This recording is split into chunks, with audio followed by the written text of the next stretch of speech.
Once you become a Technomancer, there's no going back. From the moment our abilities are brought into the light, to the moment the light is snuffed from our eyes,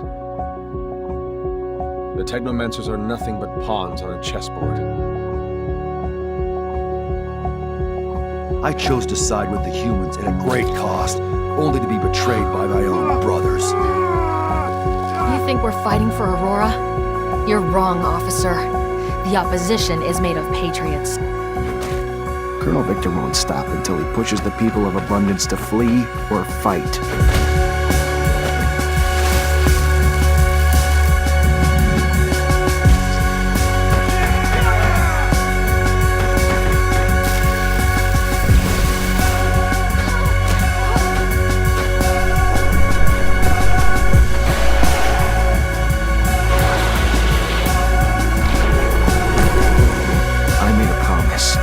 As a Technomancer, that I'd find a way to contact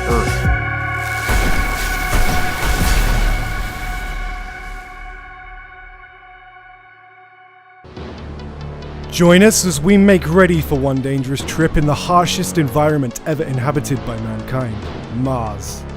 With its terraforming aborted hundreds of years ago and a murderous sun to boot, the Red Planet isn't exactly a hospitable place. And every nook and cranny of the Forsaken Planet holds deadly, lurking threats. Many hybrid creatures roam the canyons of Mars. Originally bioengineered by the first settlers from the genetic makeup of animals found on Earth, they have since gotten loose, creating a budding ecosystem. The harsh living conditions led them to mutate along the centuries, developing effective defense mechanisms. Most of them are aggressive and territorial, downright deadly should you fight them unprepared.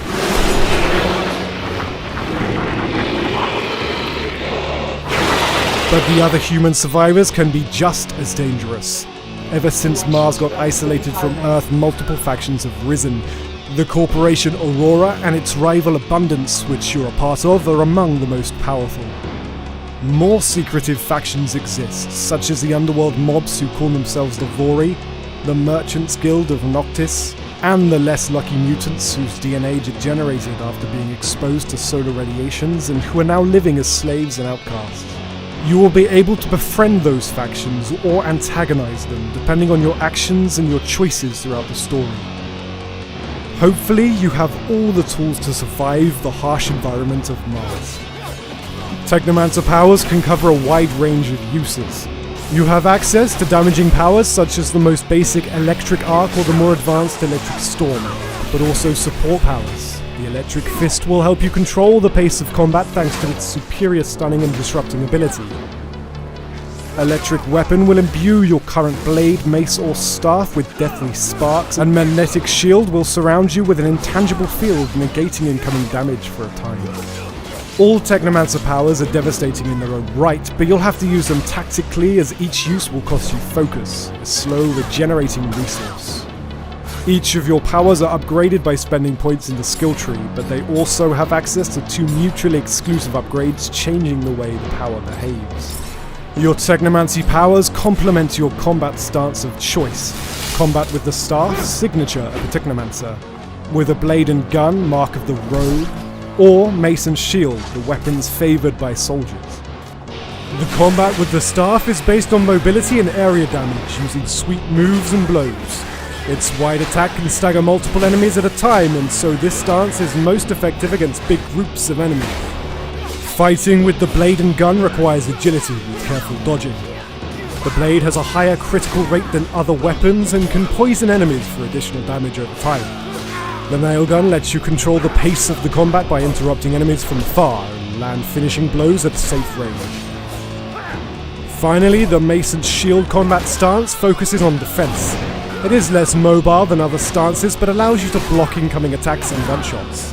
Parrying at the last second lets you stagger enemies and inflict deadly counterattacks. Just like for Technomancy, each of these 3 stances has its own skill tree, where you can gain new skills but also improve them using different upgrade paths. Whatever your stance of choice may be, your companions will help you in combat. They all have their own talents complementing your own. Tanks, ranged combat specialist, healer, In the midst of battle, you'll be able to assign them different behaviors to adapt depending on the current situation and what you want them to do, such as focusing on melee combat or keeping you alive. Upgrading your arsenal will be equally important. You will loot and buy better weapons and armor or receive them as a quest reward. Each has its own bonuses, and some of them also have crafting slots, allowing you to further improve their stats according to your preferences and playstyle. You'll be able to improve damage, resistance, as well as add various special effects such as disruption, resistance to specific damage types, energy regeneration, and more. However, brute force won't be the only tool at your disposal to overcome adversity. If you decide to select them, different talents will help you take alternative routes. The stealth talent will help you sneak around, taking down targets silently to weaken a group of enemies, or simply to pass through unnoticed. Traps and lockpicking allows you to set traps on the patrol route of enemies, but also often lets you access alternative routes by unlocking doors. The science and charisma talents will allow you to try and defuse tense situations before they explode, successfully averting a crisis without having to fight. Tell you to get the hell out of Ophir and don't look back. Sure. Yeah, sure. Bye, Lieutenant. Survive the many dangers of Mars and you will become the most powerful Technomancer master. Forge the Destiny of Mars, June 28th on PS4, Xbox One.